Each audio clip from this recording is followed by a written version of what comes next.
Eagle Mountain Apostolic Resource Center. To find additional episodes of this program, as well as other content, visit eaglemountain.tv.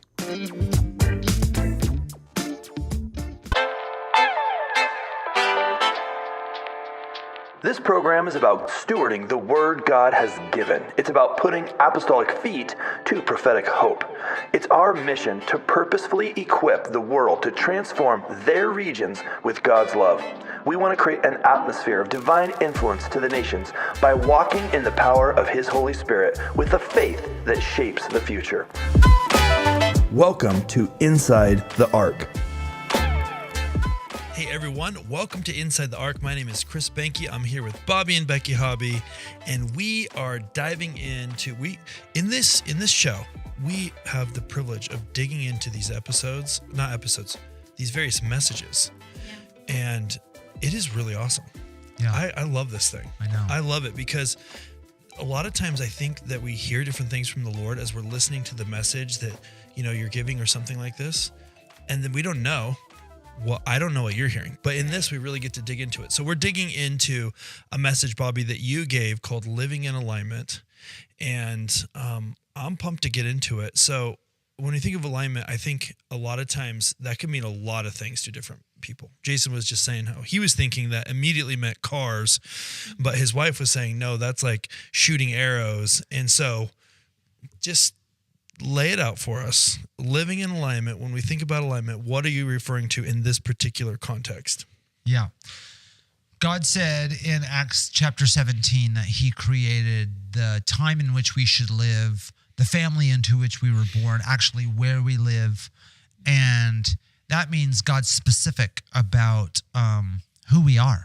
He's specific about the life that He's called us to live. He's specific about our mandate. He's specific about the family into which we were born and the kids that we have and all of that. He's specific about bloodlines. And gosh, we can leave all of those details and more of them to Him because He's so magnanimous. But to know the fact that we've been created for such a time as this, for a purpose, for right now, brings intentionality.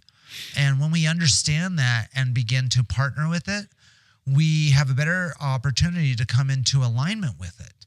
And so alignment, just at a high level, is really understanding the purpose and plan and identity of God for your life and intentionally being on a path every year to walk that out. And so that will, in this teaching, we discuss how to do that, why it's important, and then the things that you can notice that you're not living in alignment on. So I wanted to be super practical and say, okay, what does being out of alignment? And I used sort of a musical picture, and that was instruments for guitarists and other instruments. A lot of things in the digital space have to run through from one instrument or one effect or one amplifier to another. And how you create the alignment, which is called the signal path, will determine whether you're in phase or out of phase. And so I used that as a word picture of what it means to live in alignment or out of alignment, in phase or out of phase. That's really good. So good. One of the things, being on the sound side of, music is often what I have the capability of doing this for anything, any instrument, any vocal channel, whatever it is. But what I find interesting is sometimes the musician has everything in order. And on their little pedal board, and they're just like going for it. But what we can hear is really out of phase. And so what I have to do is press this button that causes their phase to change. Yeah. It causes a change, a shift. So what we hear now sounds better through, with the human ear. So what I am getting out of that is, some of us might feel like we're in alignment. And we might be going for it and living our lives, but it's going to take someone who's hearing and experiencing you Mm. to know if you're out of phase or if you're in phase. And they are the ones, we can't do this alone. We need people in our lives who are in that place of intentional relationship with us to help us go, honey, let me press that button and get you back into phase. Or, Good. Let me rephase you. let me Yes. rephase you. Yes. Yes, because if it's all up here and we're all right here, you can get off. That's good. Wow. You can definitely get Unfortunately. out of phase, Yes. out of alignment. Yes. Yes. Yep. I talked about how we have the faces of God that are most familiar to us are the ones that we like to exemplify. And so if I'm more prone to see God as my Savior, then I'm going to identify with him more as my Savior, and that's not a bad revelation. I mean, that's who he is. That's what he is. But he's also my discipler. And often, again, I try to create the Lord into my image and go, well, I more know him as the bridegroom, the one who saved me, the ones who's intimately acquainted with my needs. Well, he is that, but he's also the great discipler, where he brings you into a place of allowing him to speak to the depths of your life, right? In the sort of the saved mode, that's where we get the benefits of him giving his life for us. In the discipled mode, that's where he gets the benefit of us laying down our life for him. And then if we go through that disciple mode, and that's our goal, then we step into friendship on new levels. I no longer call you just servants, but I call you disciples. I call you friends. So that doesn't mean we ever leave the discipling or the serving. Hey, I'm sorry, I'm too mature to serve now. Yeah. And we never graduate that way. But it does mean that our discipling leads to a level of friendship that we can't get to any other way. That is good. That is good. I feel like people are always trying to get that out of order. Out of phase. Yes. Out of Out of phase. phase. Out of phase. Yeah.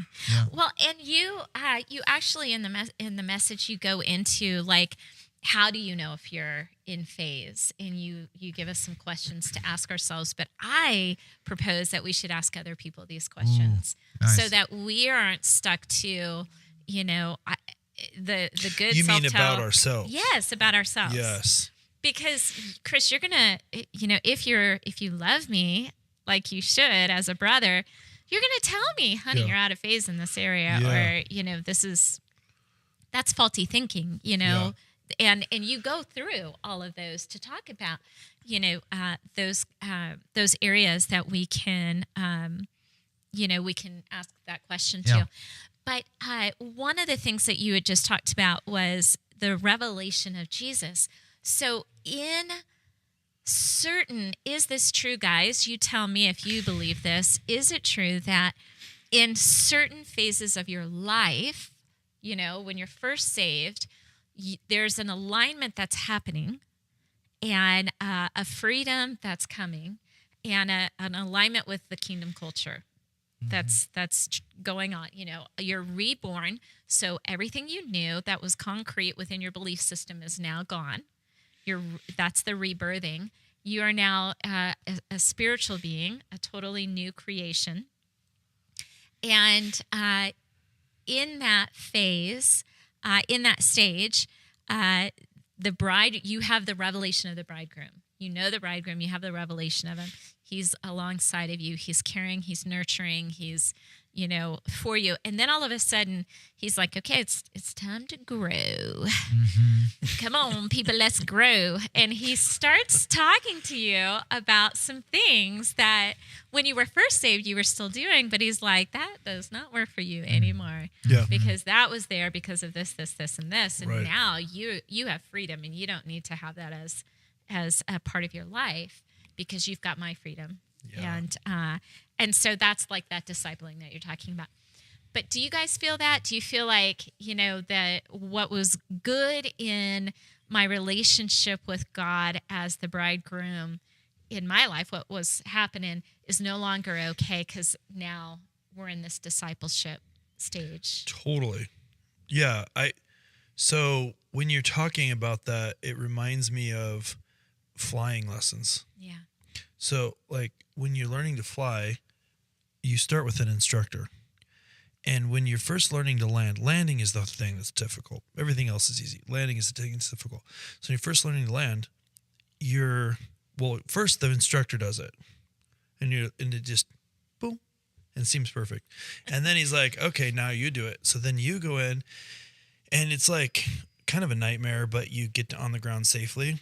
But the instructor was, at least for me, they had their hands on the thing the whole time. Mm-hmm. So you actually were kind of not still doing it. And then pretty soon they're just watching and you're doing it and it's a mess. And they're like, that was great, but it's a mess. Mm. And then pretty soon it's good enough for you to do this thing where they call that solo. Mm-hmm. That means you're going to fly and land the plane and they're not there. So they think that you're good enough to land the plane and not die and not ruin the plane. And you're kind of like, whoa, that was a good landing. Okay, the truth is, if there was a passenger that was not used to flying in a small airplane with a beginning pilot in there, they would be terrified because it wasn't a good landing at all. Yeah. It was actually horrible. But at the place you are in your journey, it was great. But you're still not ready to have passengers. They think you're safe enough to not kill yourself, but you're not safe enough to not kill yourself enough that you can have passengers. Right. So there's this thing, there's this process that goes along and along and along. And then eventually, if you go far enough, you're good enough that you can land a commercial plane and all of the passengers that paid to fly someplace aren't terrified. They don't even know it. They're just concerned about getting to their next gate. That's a lot different than at the beginning when you landed-ish. But it seemed great to you. And I feel like that's kind of like this journey that you're talking about. Like in the beginning, your instructor is going to say, that was a great landing. Whoa. I'm glad I'm still alive. But it was a great landing for then. Yeah. But there's this journey that you're going on. You're not landing the 727 with passengers on it because they're never going to fly on that airline again because they're going to be terrified because it's actually bad. Yeah. But you have to be appropriate for where you are. And I feel like this is just like so powerful to understand this out of phase, this out of alignment. It's when you're trying to land the commercial plane, when you're actually barely able to get you shouldn't even be flying by yourself yet. Does that resonate? Totally. That's the milk. When, in the scriptures, it talks about, hey, I fed you milk. Yeah. But you should have been able to handle the meat. Totally. Okay. I was it's like that in the lesson too. Like at one point, the instructor's like, okay, I'm not going to help you this time. And I'm like, secretly, I'm like, but he doesn't want to die, so maybe he will. But there comes this point where it's just like what Paul's saying, actually, no, milk's not okay anymore. You need to land the plane. You need to eat the meat. You shouldn't be doing that in your life anymore. That kind of bitterness, like it was never okay, but it was kind of acceptable back then, but it's not acceptable anymore. It's time to go to this next thing. And if you stay down here at this level, you're actually out of phase from where you're supposed to be. Yeah. Right? Wow. Yeah. And that's good. I don't mean to stop you. Are you going to say something? I will say one thing. Yeah, go. What Chris is saying reminds me of what the founder of the Vineyard movement used to say back in the 80s. I didn't get saved till the mid 90s, but I remember listening to some of his messages from like 88. And he was talking about levels of maturity.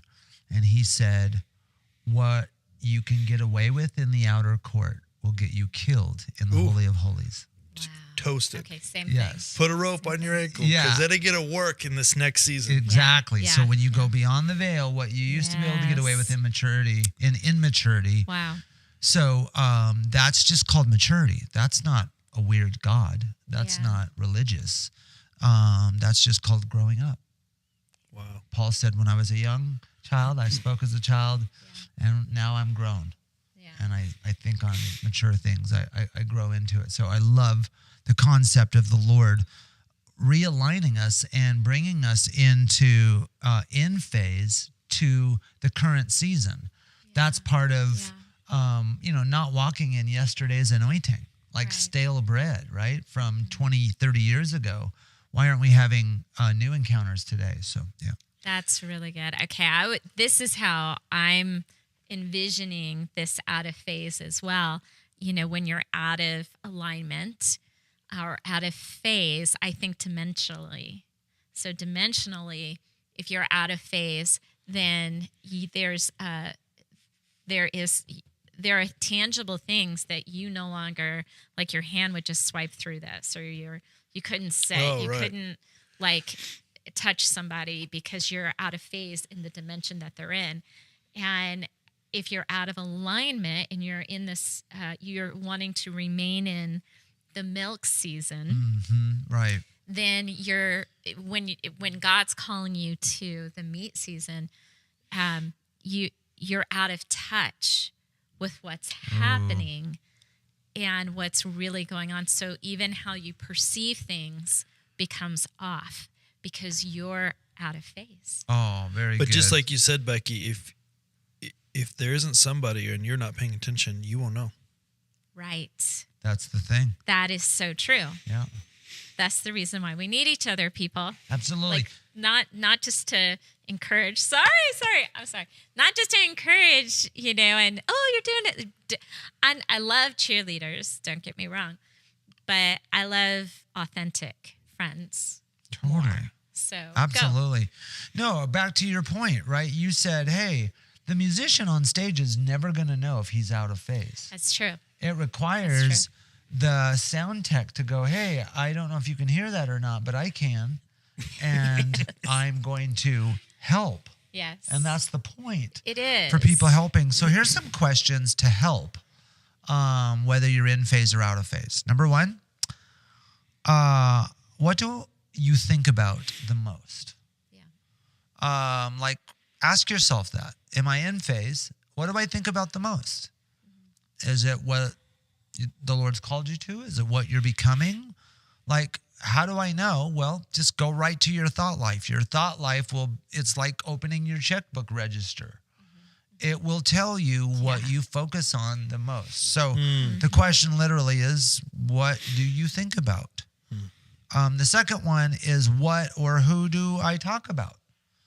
If a grandparent is always talking about those grandkids, 90% of the time, that's like a focus there.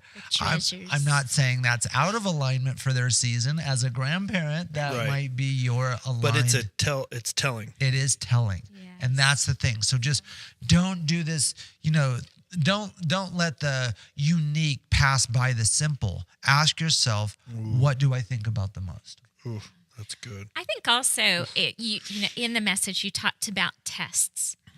So in every phase of life with Christ, we have tests. There's testings, and all of the tests are for our good. Some of them are to like, where's that sand of Egypt in your pockets? Or is it still there? Yeah. And some tests are to say, see, I told you, you have courage. See, I told you. You can do all things through me because I'm strengthening you. So the tests in these areas that we have, some could be harder to pass, but others can be, even though they seem like a good thing. So one of them that you brought up is this, the test of success and the test of how do you handle success? And I am, in this, I've been working on computers today, and I've been working on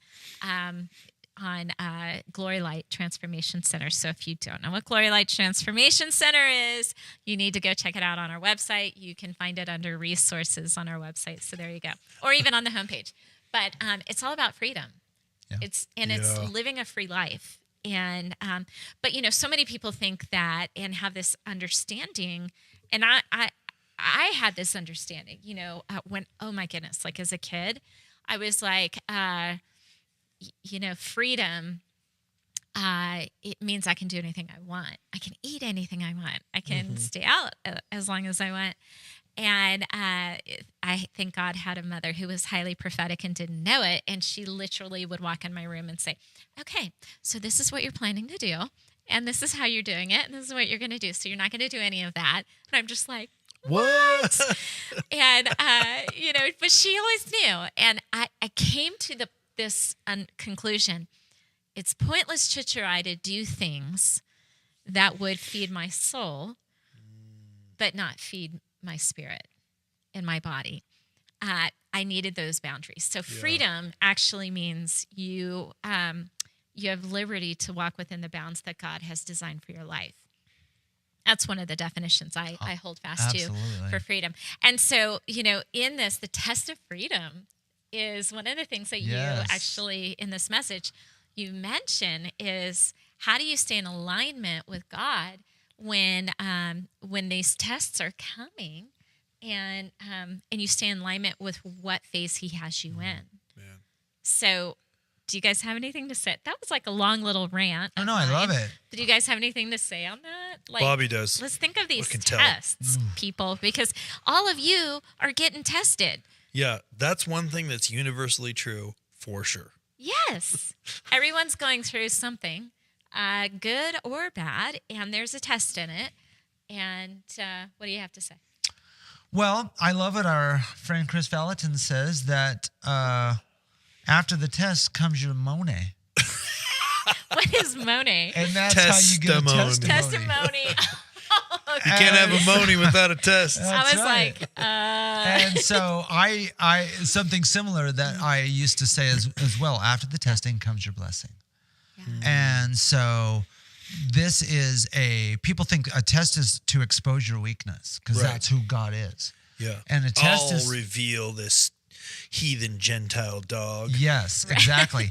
And the test is supposed to actually reveal how much you've learned to trust in the Lord. Wow. If you shift it, it's supposed to be a telltale to you of what you have learned. Of course, there's always more to learn. There will be for eternity. That shouldn't be a surprise to us. But for a slave mentality, a test is something to be to hide from.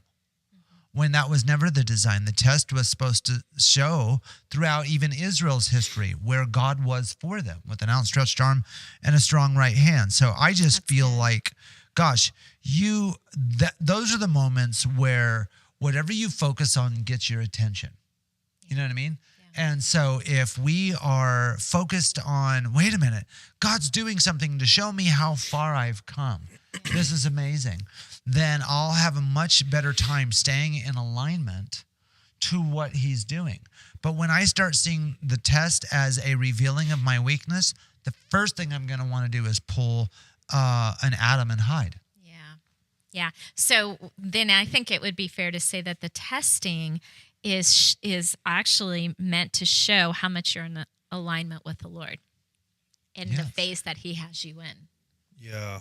So that's good. It's actually it's not just the testing and then the blessing.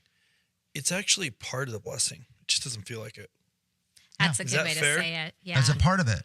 Yeah, that's a great way to say it. Yep. In fact, maybe this is reaching, but could you even say that you couldn't really experience the fullness of the blessing without the test?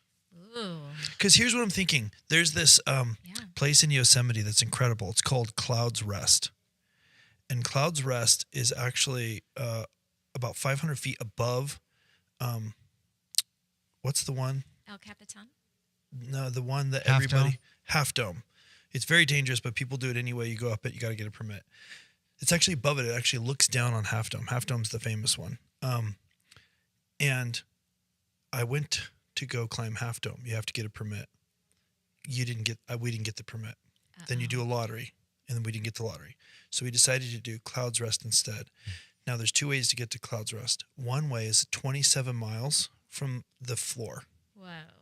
One way. No, round trip. But still very far. The second way is if the pass is open, you could drive almost the whole way, and then it's 6 miles. So what's interesting is the view the same if you only hike 6 miles versus 27? Interesting. It is. It's the same view. Wow. Yeah. But it's not. Yeah. Wow.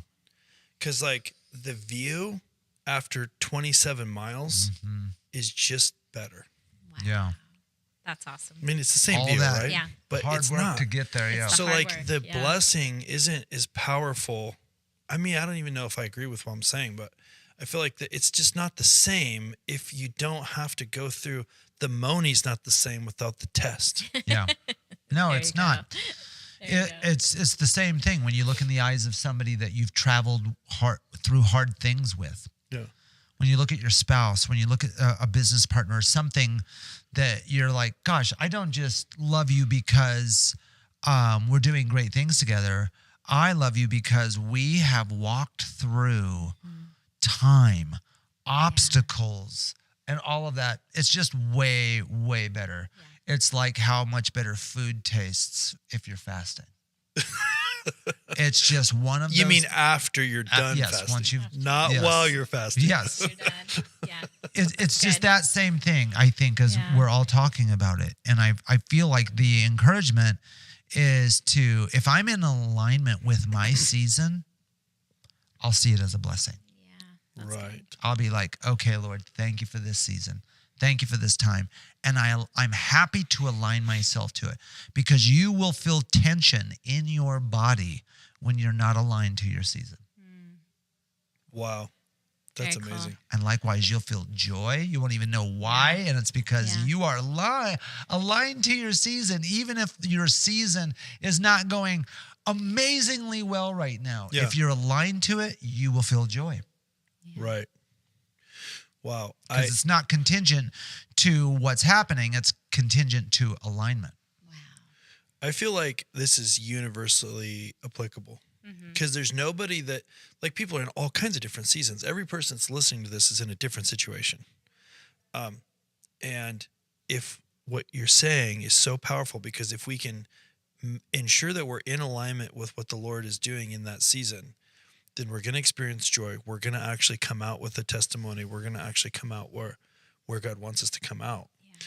If we aren't, if we don't allow that fashioning to happen, then like have fun, because you're going through this situation, you know, whatever it is, especially if it's a negative situation, and you're not going to have the benefit of what God's trying to do. Yeah. I feel like it's so powerful. It's applicable to there's literally every single person that is listening to this. It's applicable to you. So thank you for doing that. You guys, thank you for pouring into this episode. These are so amazing. You guys need to go check out the full message that Bobby released. It's really powerful. You can find that information in what we call the show notes. So in most of the platforms right below, we stream this on lots of places, but right below there should be a description. Click on that link. If you can't find it there, then go to eaglemountain.global, click on the TV, Eagle Mountain TV button, and then you'll find Inside the Ark, and you can see all of these episodes. You can see the show notes. You can find the message in there. And there's other amazing programs as well. I've got a 24/7 channel. You can find that. And then also, if producing this stuff is difficult, I don't know if you know that, but making TV is difficult and expensive. So if you've been blessed by this, we would love it if you would go over to the give button and support us financially, what we're doing at Eagle Mountain. It's amazing content that we feel the Lord's given us, but we can't release that well without the finances to do so. So if you would support us, we'd really appreciate that. But in the meantime, go get yourself aligned. You know what I'm saying? Yeah. Come on. Get yourself in phase. Yeah. Because it's definitely important. So, you guys, thank you. We will see you guys on the next episode of Inside the Ark. See you later. Thank you for listening to this episode of Inside the Ark. We hope that you've been blessed by this program. If you'd like to discover other episodes of Inside the Ark, please visit eaglemountain.global. We'd also love for you to prayerfully consider supporting this and other programs available on Eagle Mountain TV. You can give to this ministry by visiting eaglemountain.global and clicking on the Give tab. We hope to see you in the next episode.